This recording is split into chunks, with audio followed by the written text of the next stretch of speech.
Welcome to Can, the marketing podcast. I'm Ben from Human Digital, the B2B marketing agency. And I'm Steph from Q Marketing, making brands shine since ages ago. This week, we're stepping outside, literally, and diving into the bold, bright world of outdoor advertising. From giant digital screens to bus backs, bus stops, and mall takeovers, we're breaking down the formats and the strategy, the creative magic that happens when brands show up in the real world. So put your phone down and get ready to think outside the box and outside the billboard frame.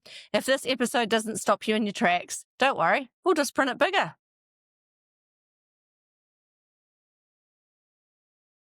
Happy Wednesday, everyone. It is the 10th of December and we're racing towards Christmas, and it is all go. It is all festive, and we thought we would be slowing down, but we're actually not. Surprise, surprise. Yeah, we thought we were on the home run, but in actual fact, everyone's just squeezing everything in for the last minute, which shouldn't come as a surprise, right? This is true. We always think, Christmas, winding down. Yeah, nah. No.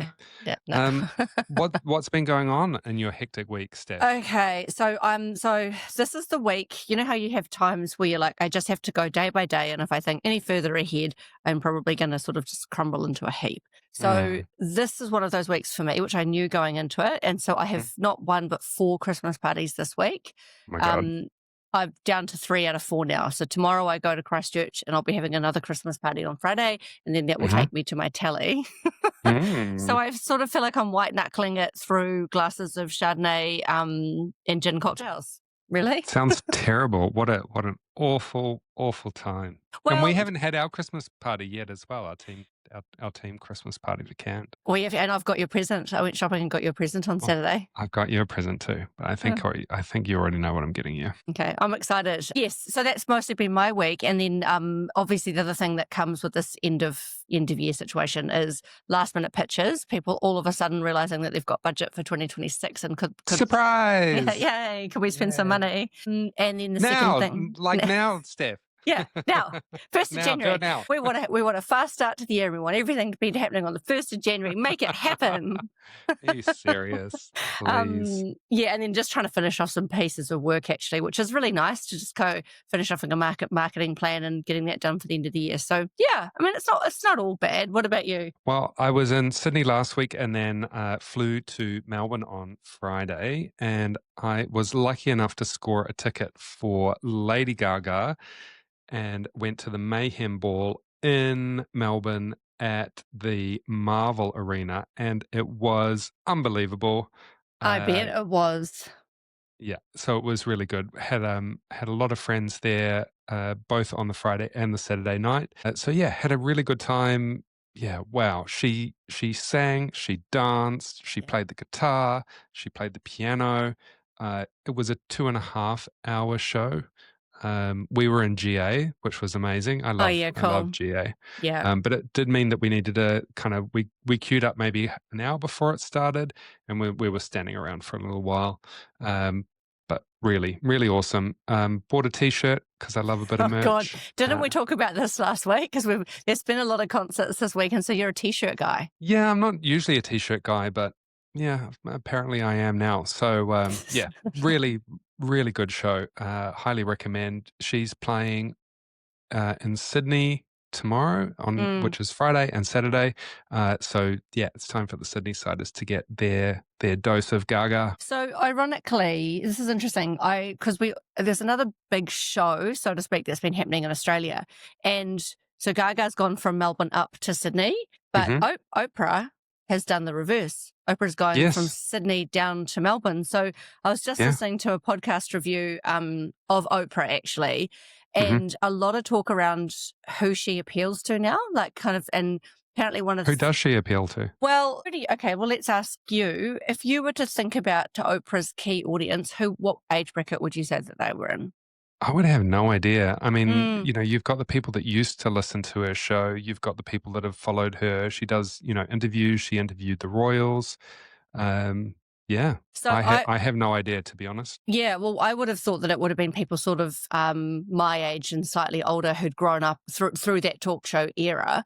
Apparently, she was the first woman ever to produce her own talk show, and that was 1988. Wow. So incredibly long time ago. Anyway, apparently one of the amazing things about Oprah is that one of the reasons that she stayed so successful is because she has actually managed to take her audience with her, which is something that is quite hard to do. And do you know how old Oprah is? I would say she's somewhere in her 60s or 70s. She's 71. Brilliant. What So a there you go. legend. Yeah, I know. So pretty cool. I mean, I think that would have been quite good to. I mean, you're probably. I know you're not a Tickets were huge. expensive. Yeah. How much were Gaga tickets? So they ranged from, and don't quote me, I think the starting entry price was around $300 and they went up to, I think, 900 plus. And there were VIP ones Wow. as well. So we were in front GA. There was also rear GA. Yeah. So they split it up in two. And then there was all of the different seats. Yeah. So, Okay. yeah. Yeah. So Brilliant. speaking of music, one of the other big thing that's happened in the last 7 days is Spotify Wrapped. Yes. So Spotify Wrapped that went live, I think, on the 1st of December. Oh yeah.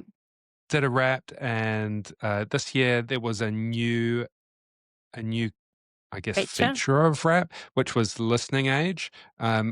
To be fair, I have moved from Spotify to YouTube, which is very controversial. So YouTube did their own version, and they called it the recap, the 2025 recap. Very similar. I don't think it's as sophisticated as Spotify's, but so I didn't actually get a listening age, but I would assume mine's all over the show. I listen to a lot of older music, including a little bit of classical. So, but then also I listen to a lot of new music, including Doechii and Tame Impala. But what was your age, Steph? So I'm gonna call bullshit on the listening age, but mine was 32, which I'm not 32, so I was quite happy with that. But I think it was funny because lots of people were like, average age is 77 or 83. And I'm like, I don't think I knew anyone who was their actual listening age, which then the cynic in me felt like, so what? But it's new. I think so. The main thing is it's being talked about. So,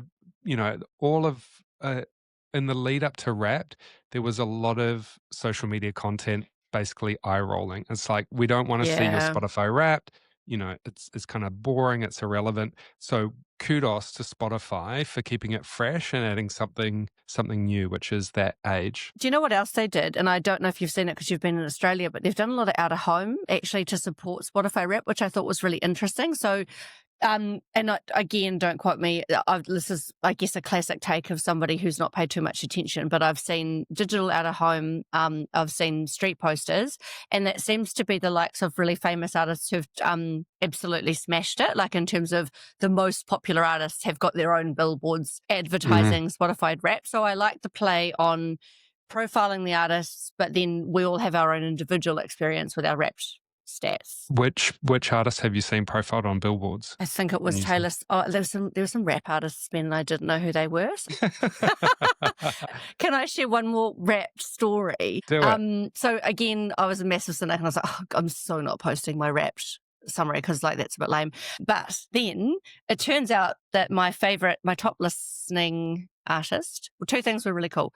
Top listening artist was Mumford & Sons, which made sense to me. Yeah. I really liked how it went, you're a top fan. And then they had a little personalized message with the Mumford & Son guys, which I thought was real cool. You got a personalized message from them? Well, I mean, not to Steph, an obviously. AI personalized message? Well, okay, that's the way to was take it just was it a personalized message to their fans? It was saying, to their, thank you. Thank you, Ben. It was to their fans. And so I felt that was a really cool, I actually like that more than the listening age. And then the other thing is actually as soon as I got that information through, Mumford & Sons came on sale, so I bought a ticket. Oh, brilliant. And so then I decided to do a post on social media about it, but which, I caved. But no, so now I'm going to Mumford & Sons. There you go. That's brilliant. Well, my favorite artist was Tame Impala, and I've been a big fan of them. They just released a new album, and they opened for Justice, which was last week. Yep. So Tame Impala, they did a DJ set, so it wasn't really them. like it was them doing the DJ set, but they did play Dracula, which is on the new album. So it was great to see that before Justice came on. Nice work. Yeah. And then we've also got the social media ban that went live. Yeah. There's been, because I listen to a lot of Australian podcasts. You're obviously in Aussie at the moment. What's the, like, have you, are people talking about it? It is, it's all over the news. Yeah, but essentially what I've read is that the ban is pretty light. There was a piece on one of the financial newspapers that basically meant that they're still able to sign up, that there isn't really that much checking yet. So I'm sure it will be turned on gradually. I think what the platforms want to do is they obviously don't want to kick out people that are over the age of 16. Obviously, there's a lot of ad revenue at stake here. So Yes. they want to be cautious. So, they've switched it on. They're saying all of these things, but I think it's going to take a little while for everything to actually play out. So I listened to some discourse around this, and these are not my it's not my opinions, but things I've heard, and I think it's a really interesting point. So it's not really going to impact the people who are close to being 15 or 16 now, and no parent is going to go to jail if you have a 10-year-old and your child is on social media. I think what's been stated as one of the problems or the challenges with these big tech companies who, like you say, there is a heap of revenue. There are so many, if you take away that audience, that's a huge number of their, and it's, we're all trading our time. What if this goes the way of smoking, whereby it's now socially unacceptable. So as a society, we've been told that kids shouldn't be seen on phones and on social media. Then that's a real risk when it becomes part of the social norm, because actually if you get everyone, it's like seeing a child smoking. If we saw a child smoking, we'd be like, you can't do that. So I think that's... Well, now when you even see anyone smoking, there's a bit of a... Yeah. There's a bit of a moment. And maybe social media is the new smoking, right? Yeah, couldn't agree more. So, I think it's really interesting. And I do think as a parent, my kids are past the age of this now, but if I had sort of a 5-year-old, it'd be so much easier as a parent to say, sorry, it's illegal, because you've sort of got that backing, and then your kids can't go, well, all my other friends have got it. And they'll be like, well, they shouldn't, all my friends are smoking. Well, no. No, not anymore. And I think I have heard as well that a lot of kids actually don't want to be on social media. A lot of bullying happens there, and there's obviously a lot of standards that people are trying to live up to, and a lot of the reason that the kids are there is because they have to be there, because their friends are there, and if they and now at least hopefully there is an escape for them, so that they don't feel like they have to be there. They're not missing out by not being there. I'm all for it. I couldn't support it probably more. It's too late for it's too late for my children, but I think it's a really great initiative. And so that's what's happening in Sydney. There's also the Vivian Westwood and Kawakabu exhibition that just opened at the NGV, which I snuck out and checked out on my lunch break today. Highly recommend that. Amazing costumes from both of their careers. Kawakabu from Comme des Garçons is probably the brand that everyone recognizes. Check that out. Check out the gift store. They've got some really cool stuff there as well. Buy a t-shirt. Buy a t-shirt. I'm also going to Fountain Lakes Live tonight, which is a Kath and Kim show.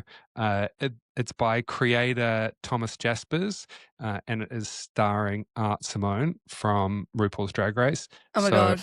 I'm really looking forward to that. I love a bit of Kath and Kim. This is so great, because when I lived in Melbourne, I worked really close to Fountain to where they filmed it.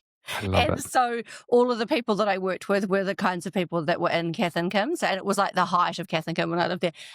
Great. I can't wait to hear how this goes. It'll be amazing. It's brilliant. So they had a soft launch last night, apparently rave reviews. And so I was scrambling. I checked the website, and the tickets were literally flying off the shelf. I managed to get a couple for tonight, so I'll definitely let you know how that goes. Oh my God, that's awesome. Dope. So that's kind of the news covered off. So today, do you want to announce what we're talking about today? We are talking about out of home. So marketing in the wild. Yep. So, and not just, not just big billboards, but all sorts of forms of out of home. Yeah. Yeah, I think that this will be great because I was just actually at at a Christmas function talking about out of home, and Mm, for me, this is one of the mediums that actually drives the most recall personally. mm, mhm. Well, it is one of the oldest formats. Like if we think about advertising, having a sign or a billboard, it harks back to the days of old. Yeah, Those big billboards, obviously advertising back in the day, cigarettes and alcohol, and yeah. all of the products that we know and enjoy. So it is one of the oldest formats, but it matters so much, and it matters especially now when everyone is overloaded on their devices. There's so many different formats today. So you've got your traditional billboard, both digital and traditional, but out of home exists in so many different formats. There's the wrapping of buses and cars and trucks. There is Street posters. street posters in the mall. There's signs. There's activations. Yeah, out of home takes so many different formats, and people are getting quite creative with them as well. Yeah, you've got backs of buses, street furniture like all of the kiosks and bus shelters and things, light boxes, point of sale posters, building wraps. I've seen some really cool, Oh, full building takeovers, yeah. pop-ups, projections. So projections are really big. What are some of your favorites? So actually, as you rattled through that list, I can think of several examples of some really cool ways to use out of home. I don't even know where to start really. I think back in the day, large format billboard skins. So let's just start with kind of what you might consider to be a traditional out of home billboard.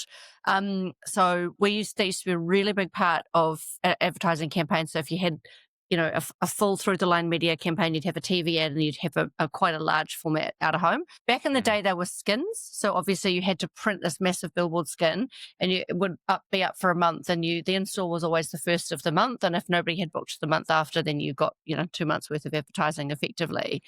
And I know that, so one of the cool, like this is not a cool creative idea, but when I was at Lion, I worked on Corona, and one of the we were really trying to think about different ways to use billboard skins because actually, if you think about it, they were just sort of getting thrown away at the end of every 4 weeks. And so they got repurposed into because they're canvas, they got repurposed into reusable bags. So bag kind of beach bags, I which was love really that. cool. Yeah.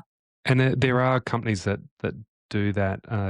There's a company that I buy from that recycles the side of old trucks and makes them into bags. I'm not thinking of the brand name at the moment. Yeah, that's really cool. And I think, look, I'm all for a digital billboard. And I think the translation of traditional billboards into digi has allowed is there's more stock available, so to speak. So in New Zealand, compared to you've obviously been to Australia and, if you go to America, there's billboard after billboard after billboard on the side of the motorway anywhere in Mm, Asia. And it's just complete overwhelm. mhm, We don't have that in New Zealand. So the advent of Digi means that you can now there's more stock of ads to be mhm, placed. So you one in every 8 seconds or one in every six, for example. mhm, So I'm all for that. And there's obviously technology that comes with it. And you can actually get sort of crisper graphics. But mhm. I want to take a moment to talk about a special builds. Yes, yes. And I think to your point, Steph, being digital also makes it more accessible. So Mm, if you're a brand and you're investing in digital out of home and you need to do a big billboard, yeah.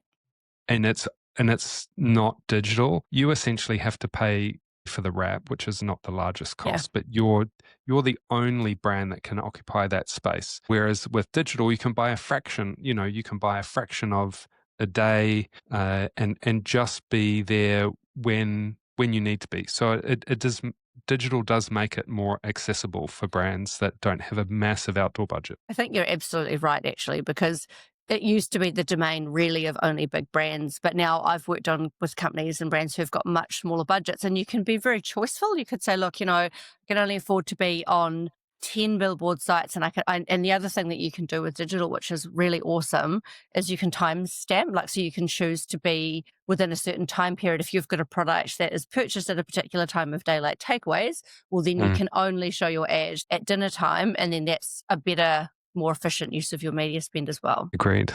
So do you remember back in the day, and I don't know if you were here when it happened, for me, the first ever special billboard was where people lived on one. Did you hear about this radio stunt in New Zealand? Not the specific one, but I have heard of crazy things happening on billboards. So I honestly think it might have been in the 90s, but some radio station, that was probably ZM or 91 FM as it would have been at the time, had a competition to see how you had to live on the billboard. They built a platform and you were allowed, I think you must have been allowed to go to the toilet once every, I don't know how many hours for safety purpose. I mean, honestly, they were sleeping on a platform on a billboard, and it was down it was on Key Street. Did they have safety rails? Do you know what? I reckon there would have been an element of safety, but nothing like no one would live on a billboard ACC now. wouldn't do it today. No, absolutely. I feel like they would. I'm sure you could sign. Let's bring that back. Let's have canned Steph and Ben living on the canned billboard. So I don't know if this is why I love out of home and why I love a special billboard, but I was captivated by the idea that someone would live on a billboard, and you can imagine the coverage that they got. Media stations were always doing stunts like that. So ever since then, I really love it when a company will go to extra effort to build something around it, or to do something different than just doing a skin. Yeah. And they do some cool stuff with digital as well. I sent you an example of a billboard that Disney Plus put together. So this is for the film Percy Jackson and the Olympians season 2. And so they installed a digital billboard on Hollywood and Vine intersection in Los Angeles. And essentially, you have to see it. We'll put a link to it. But essentially, it's a digital billboard, and then it has a real water tank, cascading fountains. They have like mist coming out of it, and then they sync it with the video that is playing. So, you've got this big tentacle coming in and splash, and then the splash will happen and the mist will come up. So, people are having a lot of fun with it. Obviously bringing in a lot of attention, both from people walking by, but then also from the media as well. And I think that's what's great about doing good outdoor. If you hit that audience and the messaging right, you'll get a lot of media from it. So a lot of earned media. You'll get earned media, and the other thing is this is. We'll talk a little bit about the special build we did for Hell, but sometimes if you do a special build, you can just do one. You don't have to do every location. Yeah, that's exactly right, because you're getting maybe some PR from it, or it's like you've shared that billboard with me. It's probably gone all through LinkedIn. It's gone through social media. So done well, and I think I love pushing creative boundaries like that. Like, don't just give me the TVC, a still of the TVC. Think a little bit differently about the environment. I think that's it's really fun when it's lucky to get the budget, but it's fun when you can play around with it. It doesn't also have to be big budget. You can also do some cool stuff with traditional printed billboards. And I've seen there seems to be a trend at the moment of integrating LED into it. So I've seen some cool ones for Netflix where they have like LED to simulate fire or burning. I've seen LED integrated into a sign, so they'll like have a neon sign in the billboard that's actually neon. So a great way to capture attention. And you did a really cool one with Hell recently as well that integrated some cool elements. Yeah, I did. So we basically had it's on K Road. So again, context is really important. So if you are doing, if you've only got the money to do one billboard, put it in a place that works and that people will see it. And so what we did is it was for the Dubious Pizza, which was designed to bring attention to medicinal cannabis. And so we we had LEDs, funnily enough, and we did a fake hydroponic build attached to the billboard. So it was Perspex glass, and the conversations that we had around the kind of Perspex that we would use, like you can imagine. And it was raised off the ground, so there were safety elements to doing a 3D build off the back of a billboard. It had purple lights because it was hydroponic and it wasn't actual cannabis growing on the billboard. It was, and that even was funny.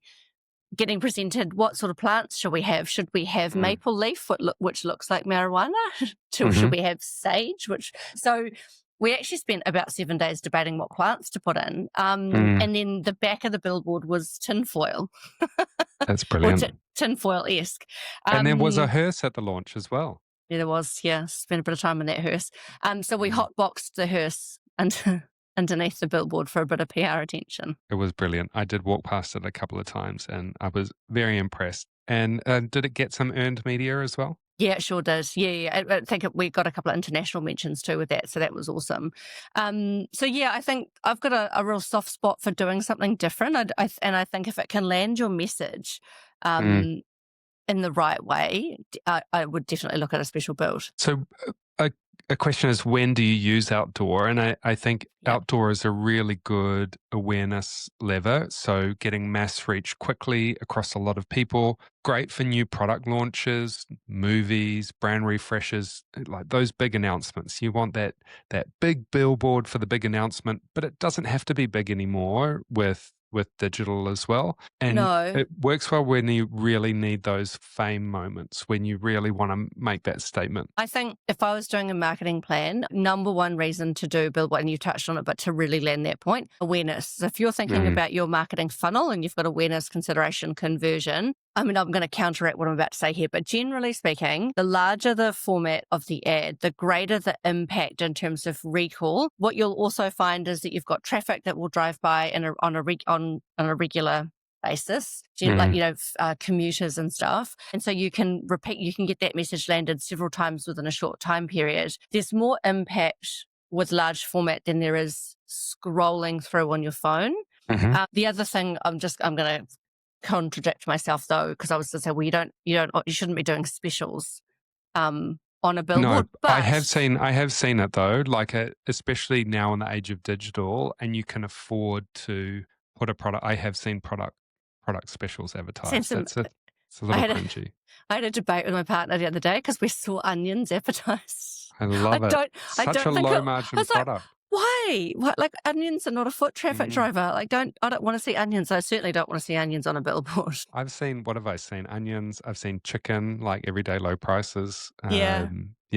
But it is, so speaking of that, now it isn't just awareness. It is now also consideration where you are reaching maybe your existing customers. I mean, the onions and chicken billboard is probably for someone that's already shopping there, and you're encouraging them to, buy your bread and your onions from your local. That reinforcement mid-funnel is important, and making those placements where customers are making those decisions. So the malls, the city centres, the transport hubs, on the way to the supermarket, reinforcing contextually is super important. Can we take a moment to also talk about what good creative on out of home should look like? Because I've got some thoughts on that. Do you want to? You can start, then I can jump in. I mean, there's no hard and fast rule, and some of the best billboards break those rules. There is a question of whether you should put a QR code on a billboard. Well, okay.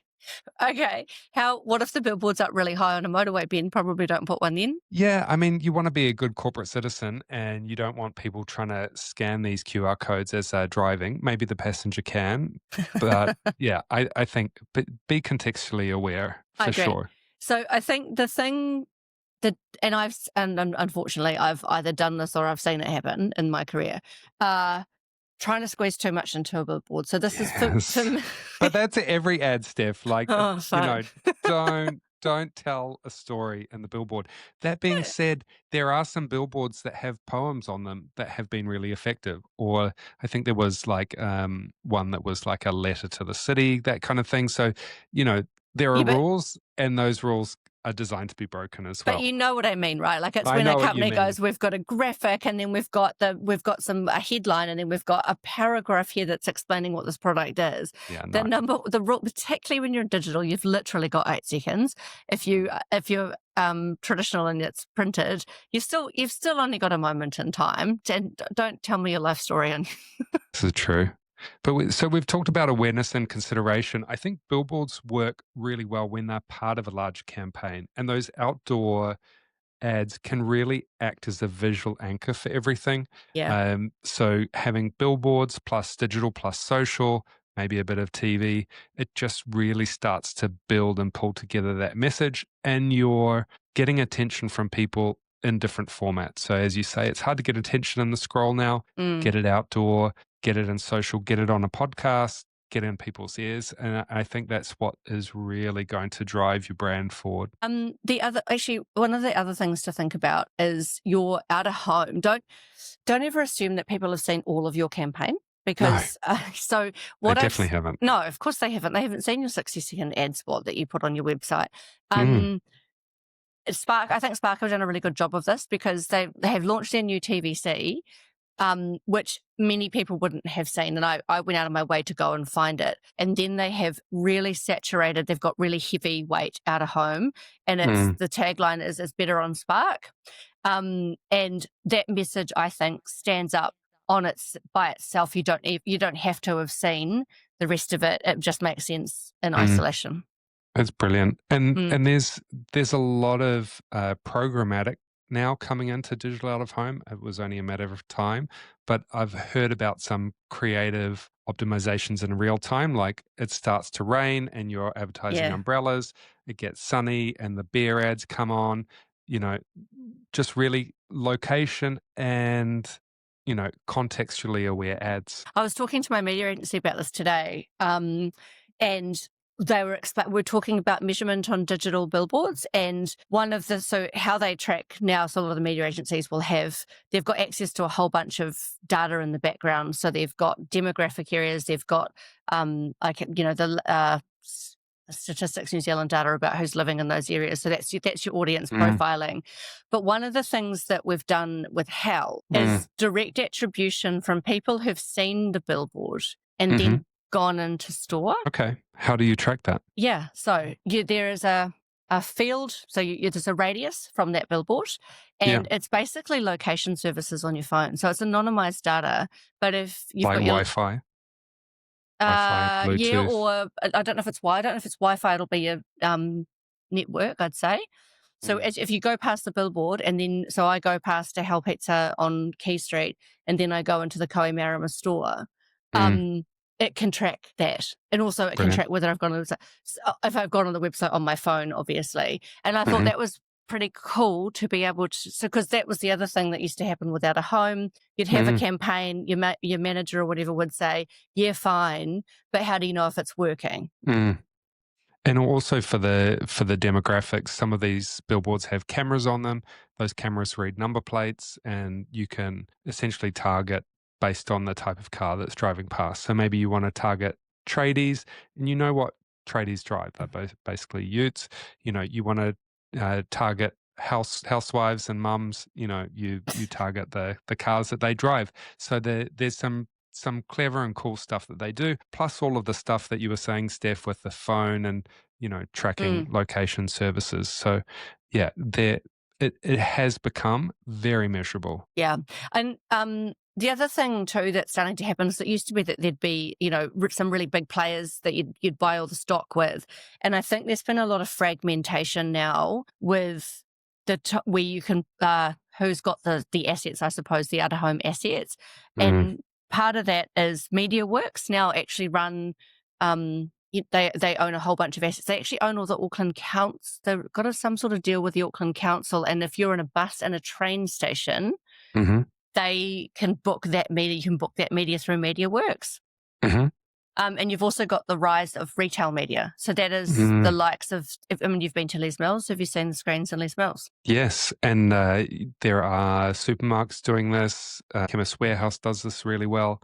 Chemist Warehouse is a bit over the top actually because they add audio, and you go in and you're basically assaulted with video and audio from some of these stands. Is it Dan Carter and on I it? love a bit of Dan Carter. No, but this is like all of these products, and essentially it's an additional revenue stream for these retailers. They are already getting margins on these products, and then they sell the space back to the same people that are being stocked in stores. So, yeah, it is the new end cap, and it is actually a lot of end caps that have this digital media in it. And then there's also an aisle and hang from aisle, and wherever they can hang a screen, they will have some out of home. And sometimes those screens are super annoying, right? Like you're at the dentist or something, and there's a screen advertising. She's like, I don't want this. Is not the place. Although I did see a really great duster ad while I was at the dentist the other day. That was exciting. Almost bought a magnetic duster. So they have just opened the new metro tunnel here in Melbourne. It's very long delayed, but I did go and check it out, and it is beautifully designed. But I was also checking out the out-of-home options, and they have a few different formats. They have a landscape format, which is quite long, and they have that in the platform, so hanging above the platform, and then different parts of the experience through the station. And then they also have the portrait style in a number of different sizes, again, down the escalators and on the platforms as well. Does it feel like it's because it's a brand new station, and I've saw some of your videos, and it looks like it's lovely environment. How much do you think the advertising, this the right balance of the right? I think it is. If you contrast it to Sydney, like Sydney goes over the top. So in Sydney, you've got massive billboards that sit behind the track. So if you're standing on the track waiting for the train, it's very similar to what they do in Paris as well as London. That they basically sell every inch of that station to advertisers. But I don't hate that, and I think I like it. I think it's good. But I mean, what else are you going to do when you're standing there? Yeah, I want to learn it. I want to learn about, I don't know, cold treatments and it's entertaining. And I think that like a good billboard can be entertaining, and that's adding value. Good marketing is enjoyable and potentially entertaining. In Sydney, they also have, as well as the static billboards behind the platform, they sometimes have video playing as well. Sometimes, I don't know if it has audio or not, but I think it does. It does have audio. And yeah, playing like full format widescreen ads, and that stops just before the train arrives. Oh, that's pretty cool. I mean, I've seen some really great executions, and this is probably a little bit old school too, like in the likes of the London Tube, where you've got those static static signs on the track, and they interact. When I say interact with each other, the creative is spread out. Do you know what I mean? Actually, I don't mind a bit of advertising on a tube either. On the train, I don't kind of hate that. Want something to read. That's actually something that they don't do in Australia. So there's no advertisements in the train. Sometimes you'll get I love a wrapped tram car. There's a lot of wrapped trams in Melbourne, and I love what themes? What themes have they got? Lots of products. So they they have product launches. Sometimes it will be wrapped in an artwork for something a bit more community focused. But yeah, a lot of brand and product led advertisements driving around. Same with buses. One of my favorite wraps at the moment is the recruitment buses for the New Zealand police that drive around. I love those. It's like massive police buses driving around. Yeah, well, that copped a lot of flack, actually, I think. It did. Yeah. So now I'm just trying to look this up as we speak. Building on that New Zealand police bus and stuff, there are buses in Auckland now that are all Christmas themed, and they're delightful. You probably haven't seen one. I haven't seen one. They're really cool. They literally, that's like a gift. It's like the bus is coming and it's wrapped like a Christmas present. So, is it branded or is it just? No, I think it might be. I think it might be the Auckland Transport doing it. I can't find the information, but yeah, it's pretty cool. Again, it's a moving billboard.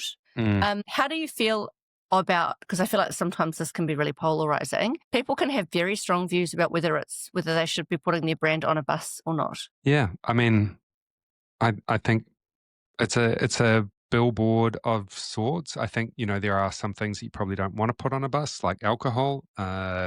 But yeah, no, it's a perfect place to put it. It's being contextually aware. So, it's really funny because when I was working on Corona, and you say no alcohol, when I was working on Corona, we had like extra money, so we just would put it on the buses. Mm, And the good thing, so a couple of things. The good thing about a bus back is that honestly that nobody books that media, so you can have that thing driving around for 6 months and it's kind of free media, which can mm, sometimes be a downfall because I was behind a bus the other day and it was advertising the Moon Festival. And it mm. turns out the Moon Festival was in September.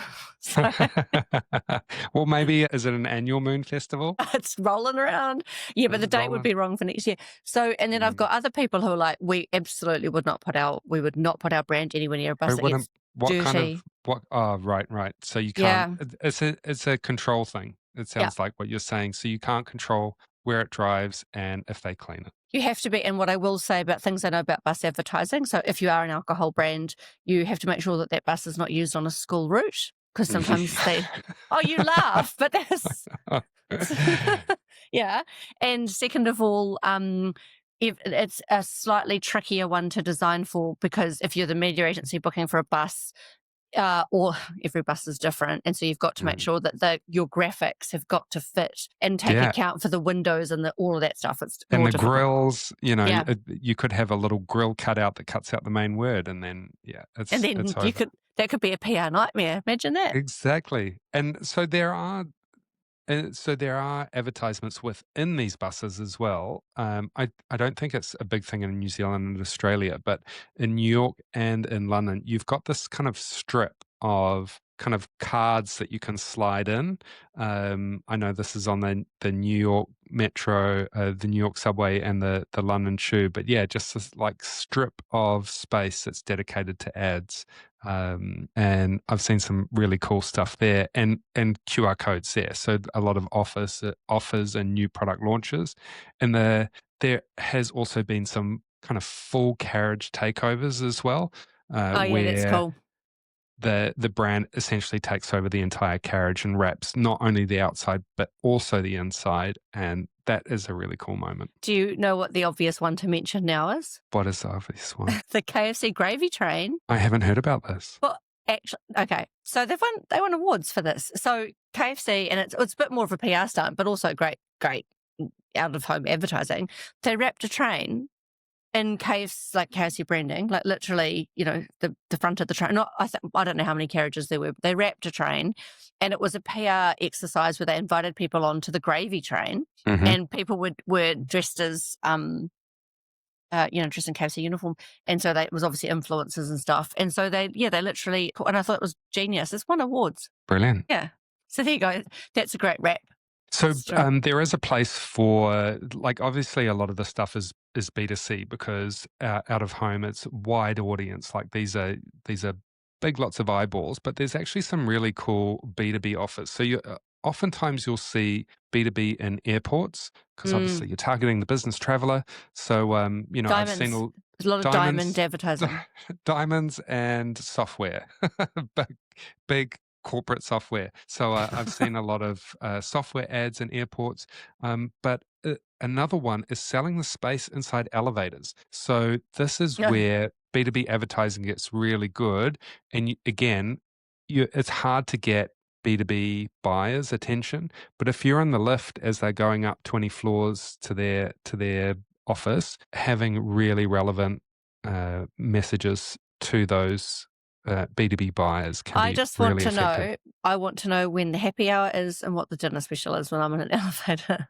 Maybe that's in a hotel. That's not so much in an office. Not in the office block. So, yeah, definitely B2B, not just for B2C. B2B can play in outdoor as well, but definitely just much more targeted. But And then you can sell it at conferences too. So if you're in the hotel, taking over the billboards in the hotel. I tell you what, though, I've seen quite a bit of financial services advertising, like Mm, this, and I don't know, would you class that as being B2B? Maybe it is. no, Maybe it's yeah, okay. Like, I'm yeah. thinking yeah, there's a few that I've noticed recently that I'm like that they seem to be a bit more in the B2B space, and I'm like, that's pretty cool. So in terms of the format, there's just so much. There's so many different types of outdoor, and everyone is innovating. If there's anything to be sure of, it's all going to change and it's all going to be it's all going to be new. So yeah. Actually, I've got another special build story because you touched on bus stops before. They're often a really great piece of media because you've got dwell time. So if you can get over the idea, Aucklanders tend to have this idea that nobody catches the bus, but that is changing as we get bigger as a city. And so I think buses and bus shelters, and they're called ad shells now, but that's, on either side, you've got such great dwell time. Admittedly, you're probably getting the same people regularly. But I did a piece of work with Mackenzie's Pies, award-winning piece of work, shall I say, where we turned a bus stop into a pie warmer.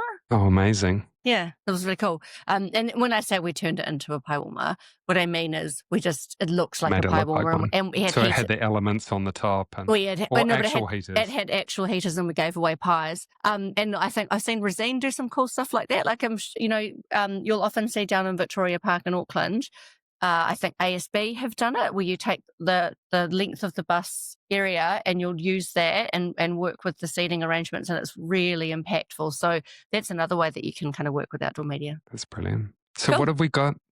What have we got coming up for our next episode, Steph? Okay, so we've got a really exciting Christmas episode next week. The long-awaited session with Eugene Healy. Yes, we are very lucky to have Eugene on the show, which will be for our Christmas edition. We'll either publish it next week or the week after, but super excited to have Eugene on. And we are talking about who has made the naughty and nice list. Yeah. So lots happened this year. Lots of naughty brands, lots of nice brands. We will be covering them on that episode. And we've also got an episode coming up with the interns of both Canned and Human Digital. Yes. So we're looking forward to sharing those stories with you as well. Yeah, exciting. Maybe we could get Eugene a Christmas present and we could all share our Christmas presents. Definitely. Maybe. We'll have to we'll plan something really fun for that. Yeah, it'll be great. And it'll be we'll all be dressed up in Christmas theme, won't we, Ben? We will.